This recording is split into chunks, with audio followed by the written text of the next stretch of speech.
Hey guys, this section is all about the property purchasing process. So I don't know why I like this section so much.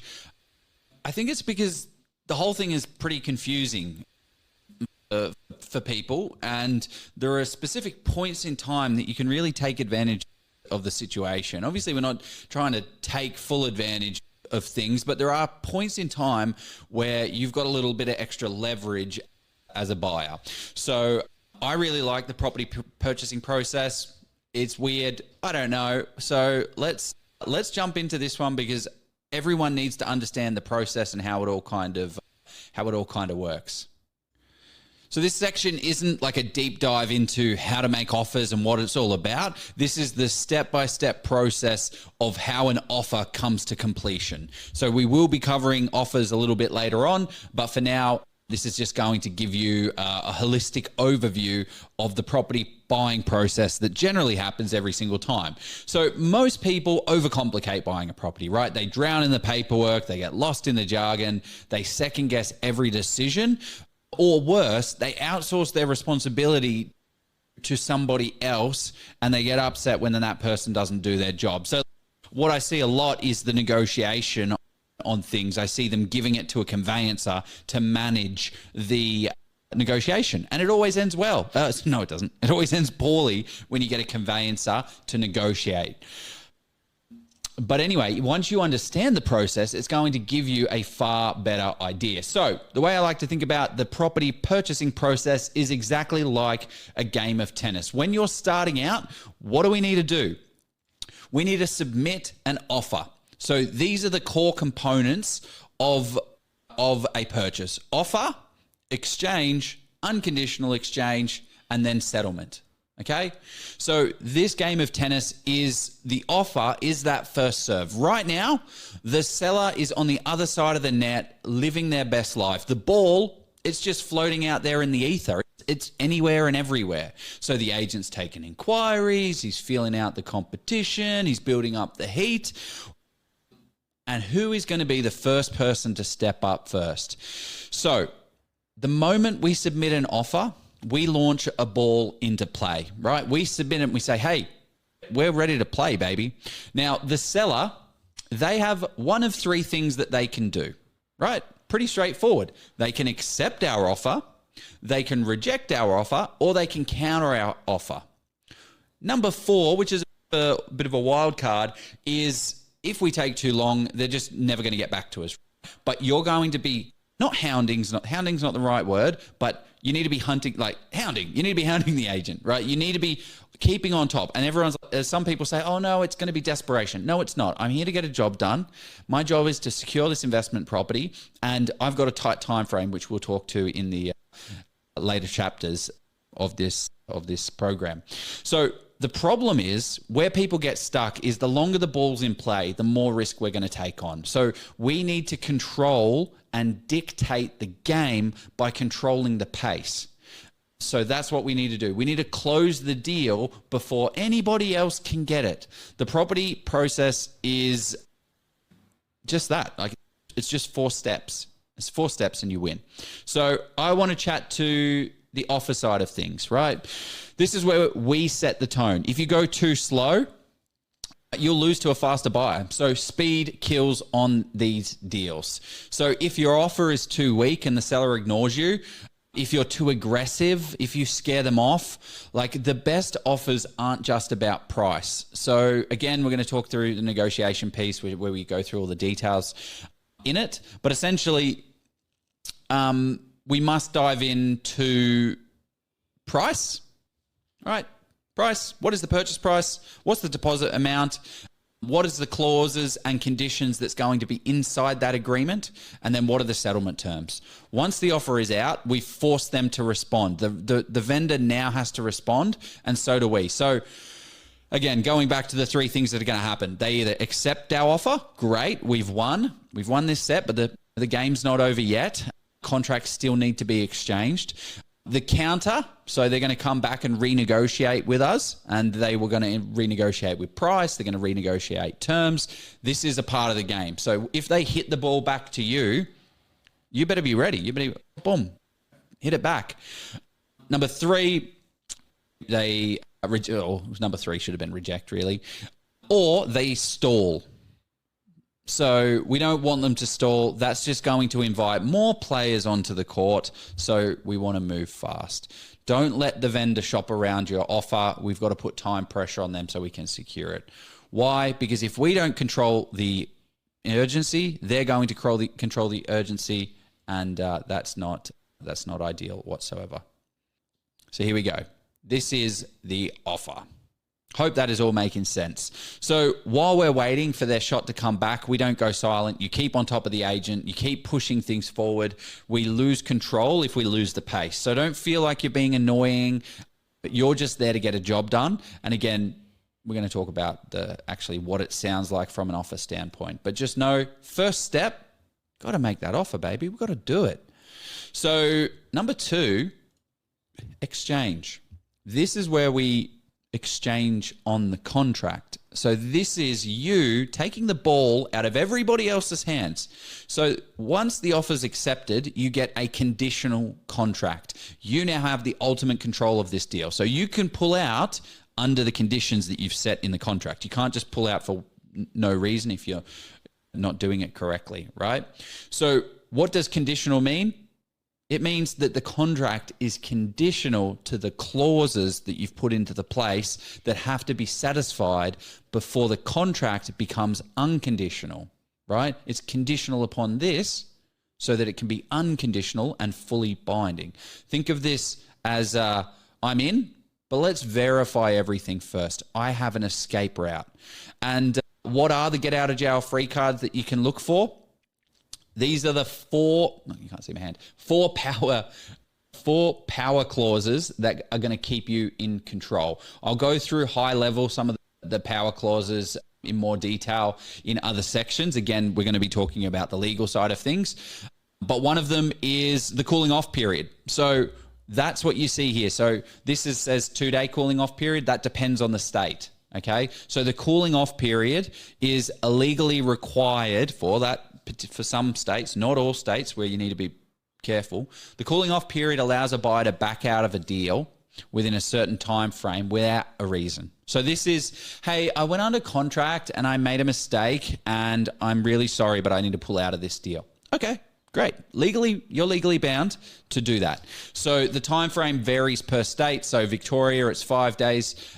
New South Wales and Queensland, 5 days. South Australia is 2 days. The challenge that we have with this particular cooling off period is there's usually a penalty. So in South Australia, there is a 2-day cooling off period once the Form 1 is served, which is a legal document. We'll talk to that again more in the legal section, but that's $100. So I have cooled off on many properties in South Australia, but in Queensland and some other states, it's 0.25% of the purchase price. So if you've got $600,000 property, that's actually closing on nearly $2,000. So when we're doing these contracts, when we're pulling out of deals, we generally don't cool off on the property unless it's South Australia, right? So in New South Wales, if you're speaking to an agent and they say, yeah, no, I need you to sign a 66W, that waives your right to cooling off. So that makes your offer a little bit stronger, but it does sacrifice your ability to pull out of the deal for whatever reason. So this is the only state I've seen this most common is New South Wales. But if you have other exit strategies like a pest and building clause or a solid finance clause, then you should be okay with that. But obviously speak with your conveyancer.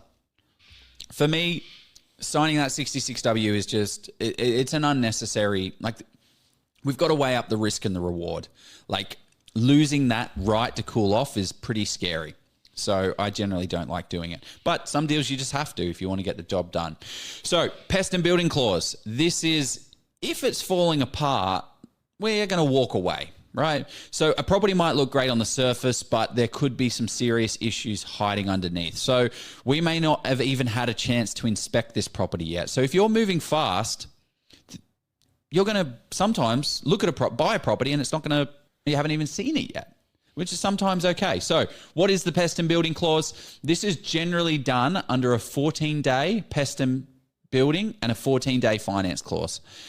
When some markets are really hot, there is like some agents are okay with you doing like a 21-day pest and building because there's no one that's literally. There was a period in Townsville in 2024 where there was no available pest and building guys, and we had to wait 21 days. So what is the pest and building clause? It depends on how it's written. Essentially, the clause allows you to pull out or renegotiate on the deal if a significant problem happens during the pest and building inspection. So it typically covers termites infections, structural damage, leaks, mold, and safety hazards. Now, leaks and mold do not considered as a structural problem or a safety hazard. So if you find leaks and mold and you've got a contract that only allows you to pull out under the safety hazard or the termite or the structural, that's not going to get you out of that contract. So you do need to go into these contracts knowing what you're signing. So this is why all of this is needing to be done by a conveyancer. I do not pretend to play legal lawyer on the internet. I do not pretend to be a legal expert. I'm just showing you how the process works in my mind, and it might actually help you. So get financial advice, get legal advice all of yourself. I should have said that from the outset. So if the inspection fails, the buyer can essentially back out or request the repairs or renegotiate. So this is the contract clause that we use all the time to renegotiate the deals. So this is how we get a reduction on price. So the way I look at these problems that we always find, now one thing to mention is every property has a problem. There will never be a perfect property, but every problem has a solution. It just has a cost attached. So this clause that you create must be written by your conveyancer, and you need to be 100% sure that you understand the rules and regulations of each state. For instance, a pest and building clause in WA, so Western Australia, it's standard to only be structural. So if they do a pest and building report and they see that the ceiling sheets are coming down, there's a hole in the wall, the water is leaking into the back of the shower, none of that is structural. And if you didn't know about that stuff, you can't pull out of that deal generally. So you have to find a structural issue for you to back out of that deal. Okay, I hope that's making sense. So there are two types of pest and building clauses. One that allows you to pull out, and one that only allows you to pull out under structural issues or safety hazards, which are rarely found. So it makes it very tough to pull out. I do not like having those structural clauses in there. 95% of the deals that I've done and do are with a normal one, except in WA, you haven't got a choice. It's standard there. Cool. What are we doing? What's next? Not this one. We're talking about finance clauses. So if the bank says no, we say no to the deal. So a finance clause fits in within that 14-day finance, right? These are the conditions. Condition 1 needs to pass cooling off. Condition 2, it needs to pass the pest and building. And condition 3, it needs to pass the finance clause. So if the buyer, which is you, the loan application is declined, you can withdraw from the contract without any penalty. So some contracts specify a minimum loan amount that the buyer must be approved. For states like WA, they're a little bit more strict, needing to see the bank decline letter. So don't rely on this clause to pull out of the deal. So what I've seen is like, oh, great, I've got a finance clause, and I did the pest and building, and there's no structural defects, but I really I found that, let's just say we found that situation I was just talking about. Oh, I want to pull out of the deal. Well, you can't, because it's not structural. Oh, okay, I'll pull out under finance. Well, the bank has already approved, so you can't get a banking letter from them. So it gets very difficult. I have had situations where I've pulled out of a deal under the structural clause. Depends on what you can and can't get away with, but I've had conversations with pest and building guys that I have great relationships and said, look, can you just send me a structural report issue? Because that would really help me if I need to pull out of it. So, no, I didn't say that. Other states like Queensland, they're a little bit easier to pull out under. The way that the typical clauses are written are that it's not like legally required to show that letter. You can say, hey, I didn't get finance. Again, not financial advice and legal advice. You need to speak with a conveyancer because every contract is different. So, yeah, you need to speak to your broker before you get finance. This is also going to be leveraged when you're chatting with the agent. Hey, I'm finance approved. I'm ready to go. Now, the other clause that you can put in to contracts, which is not really accepted and not 100% needed, is a due diligence clause. So these are the powerful kind of 4 clauses that you can use. Due diligence clause is, let me check everything out. So the due diligence clause is the most flexible get out or jail free card, essentially. If worded correctly, it's going to be a far more comprehensive due diligence. Hey, again, my cat doesn't like it. So instead of listing, oh, I need a 14-day finance clause, I need a 14-day pest and building clause, I want to have this and this, you can just say, hey, I just want a 14-day due diligence clause, and that gives me plenty of time to sort everything out. So agents don't really like this one because they know it's a free get out of jail free card. So just don't expect to pass that one. Where I do see a lot of those clauses being accepted are on more bigger development deals. So final thoughts on exchanging a contract. Always have a get out of jail free card. You need to have these get out of jail free cards, and also a free get out of jail free card. If you just rely on cooling off, you've got to pay 0.25% fee. So without these clauses, though, you're taking a massive gamble. Even the best properties, like you can see something that looks amazing, you've done the inspection, it's absolutely incredible, and all of a sudden the bathroom's ruined and you need to rip it out. So the key is balance. Too many clauses, the seller may reject the offer. Too few, if you want to show off and be like, I'm going to waive my right for cooling off, I've got cash unconditional offer, it may look good, but it's not going to protect you if something else comes up. So just be wary and be careful of that. So it's not worth the risks. Always have some form of get out of jail free card. They are accepted. Pest and building clauses are accepted. So you've got to use these tools. They protect the downside while also putting you in a pretty strong negotiation point. So what we've learned from this point so far is we submit an offer. One of four things. Okay. The vendor's either going to accept it or not, right? That's pretty much it. Have they said yes? Boom. They've hit the ball back to you. Okay. Now, to exchange on the contract, you sign the agreement. So you sign the deal. Okay. You sign the deal, and then you hit the ball back into their court. So we go back. Ball is now in their court. This is an interesting situation. Right now, the vendor has all the power because you've signed it, you've stated what you need to do, but the vendor hasn't signed it. So it's not an exchange contract. So this is where the agent can go out there and pull out, they can renegotiate, they can walk away. But once we hit the exchange point, then you have full control. So literally today, while I'm shooting this, I was doing this negotiation.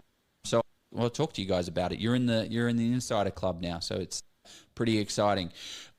What happened? So we have a property, and the agent is listing it to market on Monday. Today is Tuesday. So they're listing it on Monday. They've just got the painting done. They have got booked on Monday. They've got the photography. So I said, hey, Mr. Agent, look, if you had a strong enough offer come onto the table, would you accept it before taking this property to market? And the agent was like, yeah, if it's half decent enough to take it. I'm like, look, don't even worry about who's the vendor. Oh, they're really old. So they probably don't want everyone traipsing through their house and messing up and all of that kind of stuff. They said, yeah, that we don't want that. They don't want that if you've got a strong enough offer and it's going to secure it. So we ended up securing it for $890,000, right? We have a 5-day cooling off period, a 14-day pest and building, and a 14-day finance clause. So we had 2 options. Option 1, get the property under contract today. I want this property under contract today. I am keen. Here's the price. Here's the offer. We sent the offer out to them. The vendor then sent the PDF. We've then got it checked by our conveyancer. The conveyancer said, Joe, that contract is A-OK to sign. It's got the cooling off, it's got the pest and building, it's got the get out of jail free pest and building, so you can pull out for whatever reason. And that then we sign it. We've then hit the ball back into their court. The vendor signed it. We now have full control. Now, the alternative, this is more of a negotiation piece, but I can't help myself, so I'll give it to you guys. The alternative option that was put forward to is, you know what, Joe? I really like you, and I'm going to let you do the walkthrough. So I haven't seen this property. I haven't seen this investment property. I've seen it from the outside. Streetscape looks amazing. It's in a hotspot market that we buy in. It's in a hotspot market pocket. It's in the pocket that we buy in. So we've done the due diligence on it. We know this is good. Now, they've just done new paint, new carpets, and new flooring, which tells me they are serious about taking it to market. But also tells me I've got new paint, new carpets, new flooring. So this property is actually worth about, well, RP Data has it valued at 920 and Domain has it valued at 970, and we got it locked down for 890 because we're moving fast with a 30-day settlement. They want to get out, that's fine. So we've exchanged the contract, but the alternative the agent gave me was like, oh, Joe, look, we can get it signed and do all that kind of stuff. Alternatively, you can come and see us on Monday when we get the photos done. And I was like, absolutely not. I didn't say that to him. I said, no, it's fine. We'll just get it done now because I've got pressure on my side of things, which we'll talk to in the negotiation point. But the point being is, don't take the second option. Get the deal locked down. Right now, you have ultimate control of this property, right? So you're the one that is controlling this deal and they can't pull out. So what's going to happen? Let's just say we went with option 2 and inspected on Monday. If we inspect it on Monday, they've got almost 7 days to reconsider our offer in their mind. Think about it. You know what, actually, I was looking on Domain, it's 970. So I think we can actually get more for this. And then the agent can chat to other buyers and they can chat to other people. So I'm introducing risk with no reward. The thing is, you're probably going to say this now, Joe, you haven't seen the bloody property. Well, 100%, I haven't seen it. I don't know what it looks like. It could be an absolute dump. But if I'm going to be making $30,000, $40,000 in, well, $20,000, $30,000 of under market value, I don't care because this is a worthwhile risk. So what, Joe, what are you risking in doing this? What I'm risking is time. All I'm risking is time. All I've got to do is see the property and know that it's okay. If it's not okay, I've got 3 options. I can get out of the deal, I can renegotiate terms, or I can get them to fix some things. So this is awesome. This is the best outcome. I've secured the property. Once the contract has exchanged, the vendor can't pull out. You've secured it. They can't pull out, but you have the right to negotiate because you've got the pest and building clause in here, right? See how this is all connecting? I'm loving it. Cool. Okay. I'm going to stop rambling. That's exchange. This is unconditional exchange. Unconditional exchange. No backing out. This is it. It's done. You are unconditional on this contract. The conditions have been met. So what this means is it's gone past 2 days. We're not calling off anymore. The other thing to mention, just going back. Just going back, the 2-day cooling off period ends at the 5 days, the 2 days, whatever it is for that state. But if you go past that day, you obviously can't cool off. So on day 10, you obviously can't pull out and cool off on that period because it's gone past that time.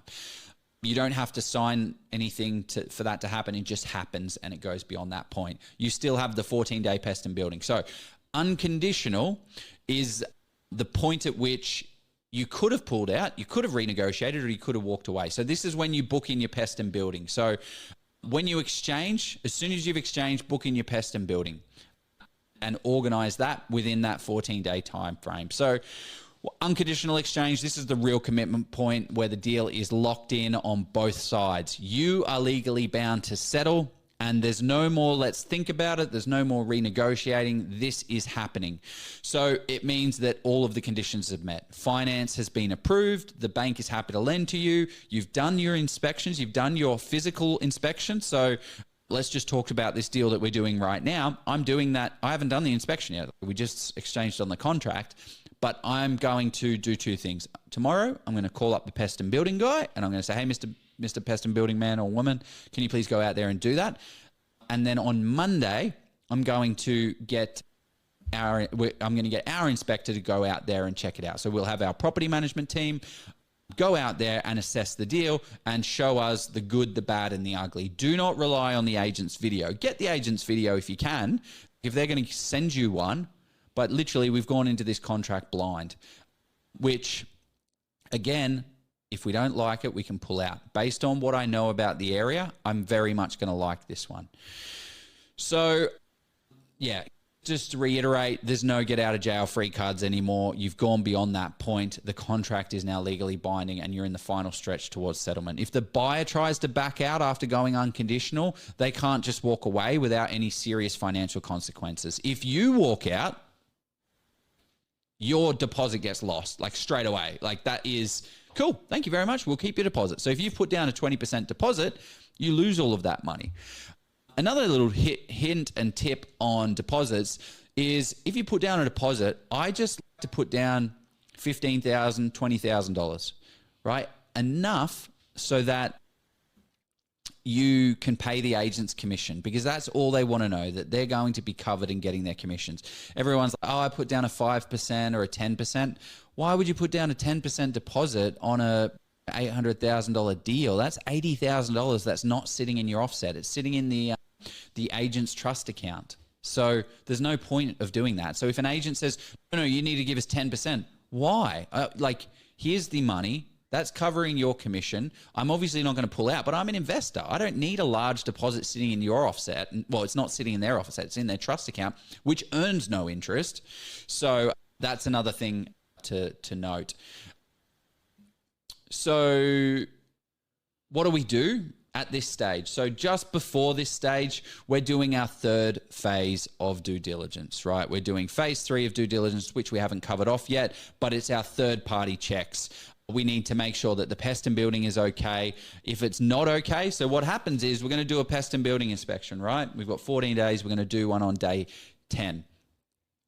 We do the inspection, the report comes back, and it shows that there's $10,000 worth of damages.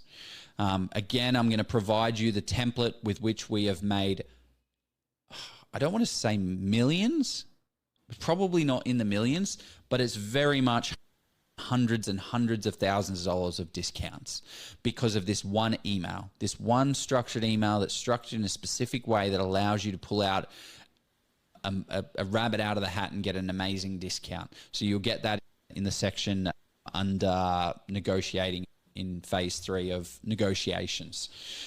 So finance approval, we need the broker to confirm that the loan is fully approved and we're going to get the money from the bank. What happens is brokers and banks are slow. So you can expect the bank to say, oh, look, we need a finance extension. So what do? You go back to the agent, say, hey, Mr. Agent, just letting you know, here's a screenshot if they don't believe you, but hey, we need to extend finance because the brokers haven't organized it because they're too bloody slow. I'm really sorry about this. Communicate with agents. Communicate. Every time you're thinking that the agents, just communicate. They're not trying to be dodgy, but if they get spooked, they will start re-looking at buyers. And when you're 14 days, 10 days into a contract, you don't want them doing that. You want them thinking that this place is completely sold. So when you do the pest and building negotiation, they haven't got any other backup buyers, right? What else? Deposits paid in the contract. It depends on what's in the contract. So going back to the deposit side of things, some states and rules have a small deposit, like $1,000 up front, and then the remaining on unconditional exchange. The deposit amount of money that you put up is not the same deposit that you give the banks.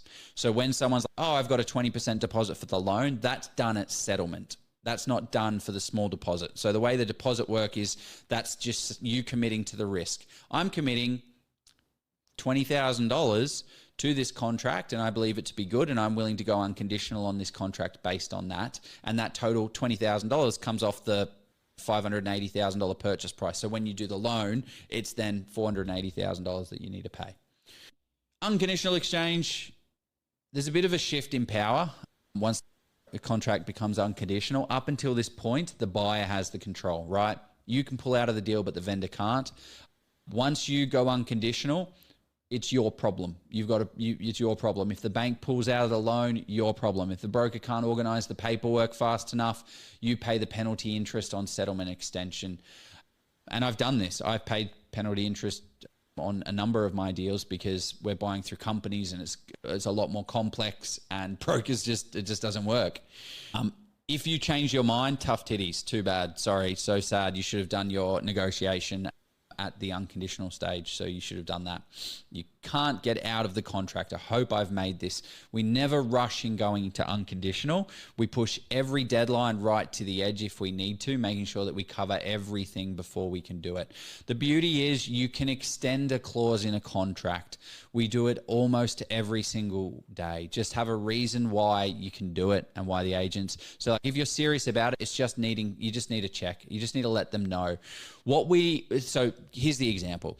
It happens often for us. We find a water leak. So we get the pest and building man. He'll do a water pressure test. He won't do that. He'll get his little meter reading and it will show a very high moisture reading, which then triggers us to say, well, that there is either one of two things. The grout has let water in over time. It's fibrous. So grout is fibrous. Over 30, 40, 50 years, the water seeps in. Before the 1990s, waterproofing wasn't mandated, so water does seep into the back of the walls and creates a higher moisture reading, which is not ideal. What that means is you need to re-grout it. Or what high moisture reading means behind the walls means that you've got a major water leak and water is just spouting out every time someone turns on the shower, or worse, when the showers are turned off. And what does that mean? It means you need to do a full bathroom rip out. It means all of the wood behind there may be rotted, which is then going to attract termites, which is a very bad thing. Okay? So the problem is we've done the pest and building inspection. Timing the pest and building inspection. How do you think about that? So when it comes to timing a pest and building inspection, you don't want to organize it 2 days later. Okay, you want to push the extension out. And this is just more of a leverage thing, right? When we talk about the negotiation side of things, you want to push this out as far as possible. You want to make it from the 14th day. You want to organize it on the 10th, 11th, 12th, 13th day. Okay, the guys will give you the report the day after. So yeah, I've done pest and buildings on the day. Why are we doing that? Because the longer that we wait, the less the agent is going to be having those hot buys on the go. If you submit an offer and you get the property under contract and then you organize the pest and building the next day and then you try and renegotiate the pest and building the next day, the agent's going to be like, nah, cool, it's online. I've got the open home on Saturday. I'll just do that. Yeah, screw you. I don't need your offer. But if it's been online, you go under contract, it's been 2 weeks, it's bloody Monday today that this clause expires, they're a lot more likely to say, oh God, okay, I've lost all my buyers now. I haven't been selling this deal. I thought it was sold. They're more likely to renegotiate. This is just human engineering or whatever you want to call it. So hope that makes sense. So getting out of jail free, there are no more get out of jail free cards. Unfortunately, sign the loan docs. There's a lot of loan stuff that goes in at this unconditional phase. It's a lot of paperwork. It's really annoying. They'll ask you to do conveyancer documents as well. It gets really annoying. But hey, this is a part of property investing. It's not fun, but we'll get it done. Settlement. Settlement is the final handshake, right? This is the final step before you take over the property, right? So in between this unconditional and settlement phase is kind of where there's a lot of stuff that can actually go on. So make no mistake, this isn't the finish line just yet. While it feels like you can take a big exhale and breathe, don't get too comfortable yet. There is still a lot of work to do. A lot of buyers make the mistake where they are trying to just chill. They assume that once it goes unconditional, it's just a matter of sitting back until settlement day. That's exactly how people get things wrong. They also slip up with the agent. I've seen so many people just chat with the agent, become friendly, then something comes up in the pre-settlement inspection, and then they can't renegotiate because they've gotten too friendly with the agent, because the agent knows that you're not going to push anything too hard. So settlement is the time, that period from unconditional exchange to settlement is the time at which you need to be making stuff happen so that it has a super smooth handover. So we'll break down the kind of more finer details of what you can do to optimize this period of time. So organizing trades, putting those type of clauses in the contracts. We'll talk to all of that kind of stuff. This is just more of a high-level overview of the property purchasing process, which I definitely thought we would have covered off a lot sooner. So apologies if it's a little delayed. So settlement is where the legal and financial transfer of ownership happens. This includes the final inspection, known as the pre-settlement inspection. This is your last chance to check everything is as agreed.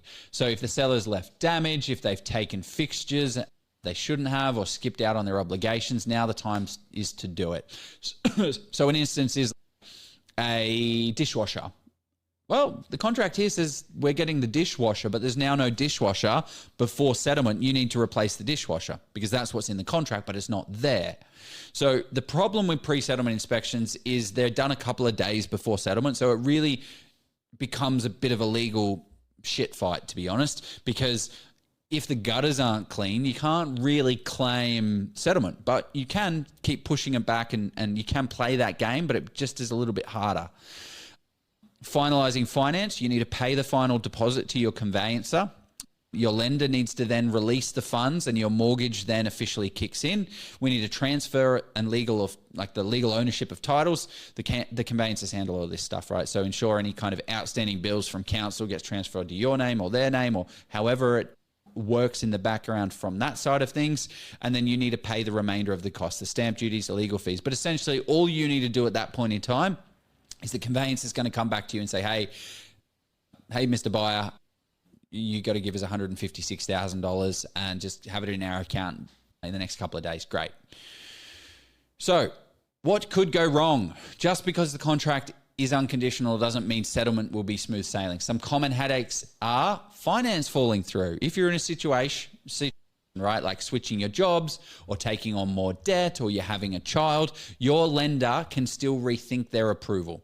It does happen. I have seen people get done up in this way. Now, property issues. Another one that happens is if the seller leaves damage, they take things that they shouldn't, that were meant to stay, or they haven't met their obligations, you're left scrambling at the last minute. Happens all the time, super annoying. There is some things that you can do, but not a lot. So you just need to be kind of checking in with the agent and making sure, oh great, they said they're going to clean the gutters, remove the rubbish and keep the dishwasher.